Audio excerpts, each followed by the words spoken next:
Good morning, everyone.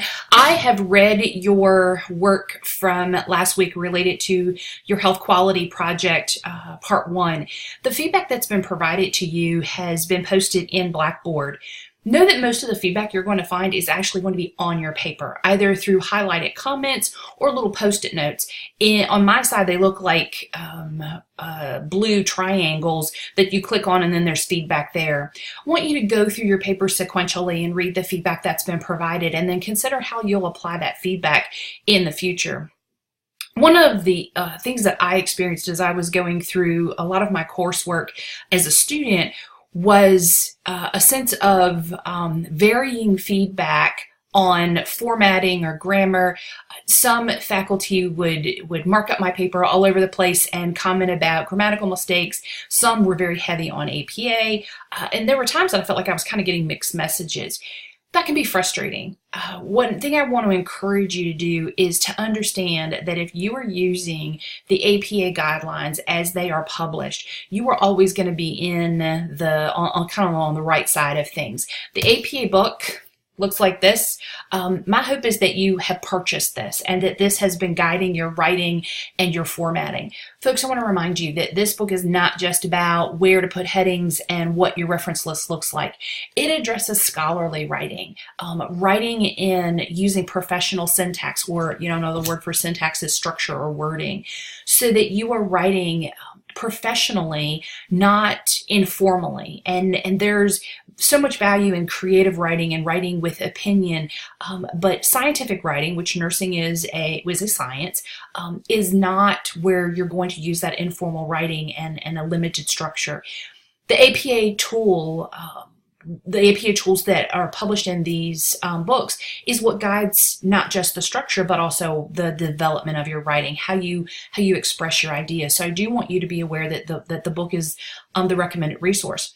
On our Blackboard side, I want to remind you that those resources, the additional resources, have been made available to you. So this is a snapshot of our homepage. I've minimized it so it's a little off center. The under resources, if you click under resources, you're going to go under and find all the resources that will help you in your writing. The APA formatting tools are located here under resources. You have got the site that takes you to Purdue OWL, which will actually use a search feature and help you find formatting questions that you may have. There's a sample paper here as well. The sample paper guides you visually to be able to look and kind of figure out, okay, what are headings are supposed to look like? What are some examples of a reference list? And that will help guide your organization. There's also a screencast-o-matic video that walks you through a patient. One of our professors, Dr. Blevins, developed this a little while ago, and it gives you a step-by-step instruction of this is what this looks like and this is what this looks like. If you tend to be more if you do better with an auditory guide, that's a great resource. And then you also have references within the Purdue OWL site that help you develop additional APA skills. The other thing that's here is Crossref. Crossref is a website that helps you locate DOIs for articles that you may have found. So if you have located an article and you want to use it in your paper, but you've read the article and you can't find the DOI listed on the article, you can go to this website, drop in the name of the article and the author or whatever information you do have, and then search it, and it will find the DOI if one is available for that reference for you. If there isn't a DOI, it is acceptable to use a truncated URL so that your reader can locate the article that you have found.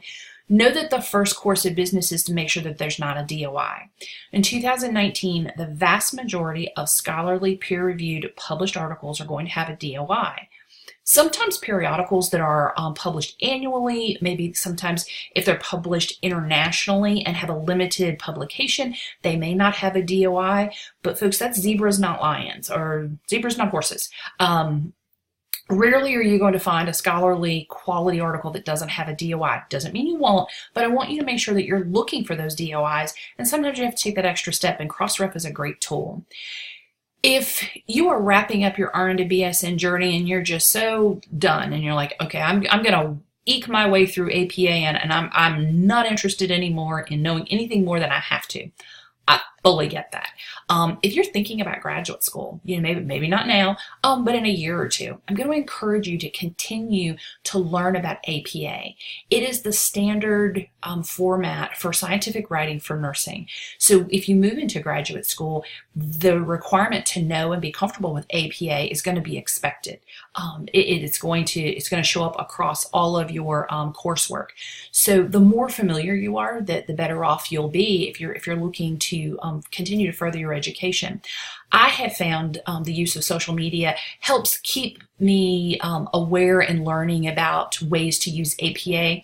APA has a Facebook site. They are also on Twitter, and they have a blog. I think the blog actually goes through Facebook that just gives you helpful tips on writing. And again, if that's not your thing, I fully understand that. But if it is your thing, if you are thinking about continuing in your academic journey, I'm going to encourage you to find unique ways to tuck in writing and polishing your writing by using social media resources. And of course, here we have comments about writing a discussion board that give you some general ideas of what to do with that. So I do want to remind you that all these resources are there. Again, I want to remind you that this is your go-to. All of these are supplemental. They're great, but your APA manual is really your best resource in understanding how to format a paper. I want to make a note about formatting software. When I was starting to write formal papers, I used a formatting software that is actually out of business now, which should tell you how long I've been fine-tuning my writing. Formatting software is only as good as your knowledge and skill at completing the templates or the formatting software, as well as editing and fine-tuning gaps in the software. I have not found any software that is perfect. I have not found a template that does not have some older parts of APA or weird spacing issues. It's okay to use it to learn APA as long as you are really polishing and editing your paper when it is finally done.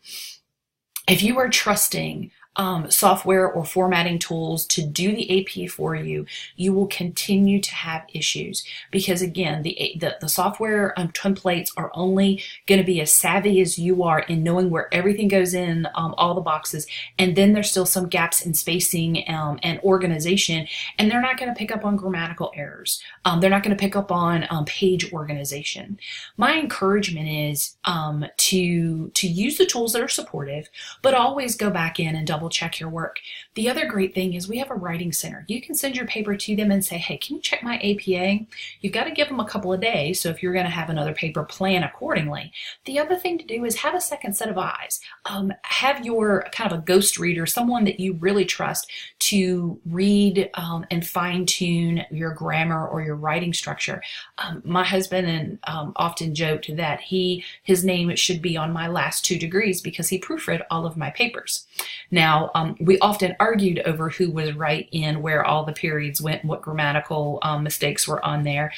He's a scientific writer with a background in chemistry, so he was very analytical. He would take out all my adjectives and adverbs, and I would insist that they were necessary. So find somebody like that. Who's your go-to person that will help you edit and review your writing? Maybe it's a professional colleague, a mentor or a preceptor at work, someone that has walked along an educational journey and can give you an extra hand. It is always valuable to have somebody have a second look at your work. And that doesn't mean that they're looking for problems. It's looking for ways to help you polish and improve. So my hope is that you have found someone that can do that for you in a meaningful way. As you go through and read your feedback, if there are problematic areas in your paper, you don't have to rewrite your paper, but you do have to have a plan for how you're going to correct the mistakes so that they do not translate to part 2. This assignment asks you to consider a quality issue in your organization that was currently being addressed and not meeting a standard. So if your quality area is not being addressed in your organization, you're going to need to contact me and we're going to have to work through how you're going to adjust your approach so that part 2 does not translate some missteps from part 1. The focus of this project was to help you really think about what is the role of the nurse leader in quality. And very often we see quality as a task kind of thing, of checklists kind of things. Your classmate Whitney did a lovely job of articulating what nurse leaders do. In her paper, she wrote, "Together, both nursing leadership and nursing management can be useful in directing staff in the prevention of VAEs," which was the focus of her paper. Ventilator acquired events, I think. Nurse leaders look forward and imagine the possibilities that the future may bring in order to set direction. And that was from Marquise in Houston. Nursing managers monitor and adjust today's work, regularly looking backward to ensure the current goals and objectives are being met. So in other words, leaders lead and managers manage. And I love the fact that Whitney wrapped it up saying that as leaders lead. They advocate, they look at policy, they seek additional information, they support their work with research, they grow their department. There's some intentional leadership there. And managers manage. They go through the logistics of, are we doing what we say we're doing? They're the checklist kinds of people. Ideally, this is an integrated person for you. You have a nursing leader who also manages processes well, manages people well, has a vision, is advocating for department and staff and patient outcomes, is interested in policy and influencing local policy as well as national policy. Their eyes are up and down, which is a huge pair of shoes to wear if they're an integrated person. So go back into your paper and look at the area that you address nursing leadership. Were you able to finesse the tasks of a nursing leader as well as the vision of a nursing leader, and begin to think about what that looks like practically in practice and how you'll move that into part 2. So I appreciated Whitney's perspective with that. Looking at my notes and making sure I hit everything. Yep, I think I'm good. Okay, let's talk briefly about next week. This week you have a voice thread that you're commenting on the debate. The debate was actually a debate on mandatory patient limits for nurses. So this is mandatory staffing. So I love that so many nurses have an opinion about mandatory staffing. My encouragement is that after listening to this video of this debate between these two leaders, that you are more aware of both sides of the perspective and that you're able to articulate your opinion. I want to remind you that your ideas about this in this debate need to be supported. So you need to add a scholarly support that is not your textbook. And it's okay for you to cite, according to so and so, this is what they say. Spend some time really thinking about this and post a thoughtful reply. When you're done with your voice thread, remember that you need to post the URL into Blackboard, and you're going to post the URL from the main debate because you're not going to be starting your own thread. You're going to be using mine. So just post that thread. It'll have your comment on it. But for me, the important thing is that you've posted something in Blackboard because that opens up the grading component so that you can get your grade through the post-it rubric. Make sure that you are following the assignment instructions and that you're following the post-it rubric so that you are fully successful in this. My hope is that this is one of those assignments that you walk away kind of thinking, oh, I didn't know that. Mandatory staffing is a national conversation. If you are in practice and you're at the bedside, you are aware that it is a national discussion.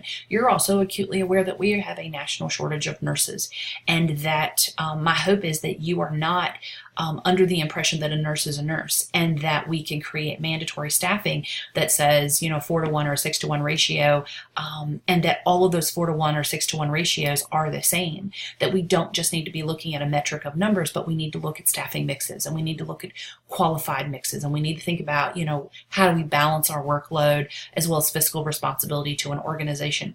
This is bigger than numbers, folks. It involves people, it involves patient outcomes. So really spend some time doing more than thinking about your own opinion, and thinking about the other side of the argument, thinking about the other piece of it. I want you to especially be focusing on this from a leadership perspective. What is a nurse leader's responsibility when it comes to the discussion within your organization, within your state, within your board of nursing, within your national organizations? when we explore patient nurse-patient ratios and what that means for our patient outcomes. So give that some thought. Know that I'm here. If you have questions or concerns, remember the Ask the Professor link is there for the who, what, when, where, logistics questions. Email me personally about your grade or your experience or something specific to you, and let me know how I can help you. I'm happy to talk by phone. If you're local, I'm happy to meet with you in my office. Otherwise, just know that I'm here. We are well over halfway into the course, so I hope you're feeling like you've got a handle on things. I will tell you that the assignment you just did is the hardest thing you're going to do. So if you can breathe a sigh of relief, if there's some loose ends that you need to clean up from part one, let's do that before you start part two, so that you can be successful in part two. I think part two is more fun because then you get to present something, and it's so much better than writing another paper. So know that I'm here. Know that I'm thinking about you, and I'm happy to chat and support you in any way that is necessary. Y'all take care.